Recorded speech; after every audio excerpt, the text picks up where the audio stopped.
C'est un moment important, cette semaine européenne des villes et des régions. C'est une séance plénière, évidemment, mais aussi une séance pendant laquelle nous accueillons des centaines et des centaines d'élus locaux qui viennent de toute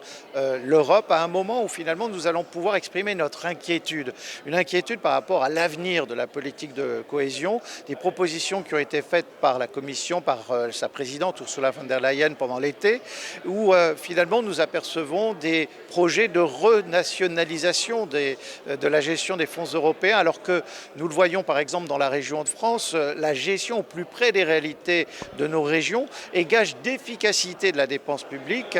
Nous avons une région qui s'est profondément transformée ces 10 dernières années, une économie qui a fait émerger de nouveaux gisements d'activités et d'emplois, qui est engagée dans la transition écologique, c'est l'ambition REV 3, et nous le voyons bien aussi à l'écoute de nos différents territoires, des communes, et les fonds européens, parce que nous sommes au plus près finalement de nos territoires, sont dirigés pour pouvoir mener des projets d'investissement dont l'efficacité est aussi un vecteur d'espoir et d'avenir et de transformation de nos territoires. Ce qu'a proposé la Commission européenne l'été dernier, c'est finalement de laisser cette méthode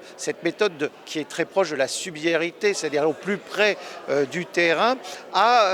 finalement au choix des États nationaux. Et nous ne sommes pas d'accord avec cette possibilité-là. Nous l'avons dit dès les annonces en juillet dernier des propositions de la Commission européenne. Mais là, cette semaine, nous sommes non seulement membres du Comité européen des régions, mais aussi tous ces élus locaux que nous représentons dans la décision européenne, là pour dire que nous voulons que le Parlement européen, que les ministres du Conseil de l'Union européenne nous entendent et que l'on ne change pas une méthode qui a fait ses preuves, qui nous a permis de faire en sorte que nous partageons davantage la compétitivité européenne, que l'Europe s'intéresse à l'ensemble des territoires, à l'ensemble des régions. C'est fondamental pour l'avenir de nos territoires, mais c'est fondamental aussi pour l'idée que l'on se fait de l'Union européenne et du projet européen.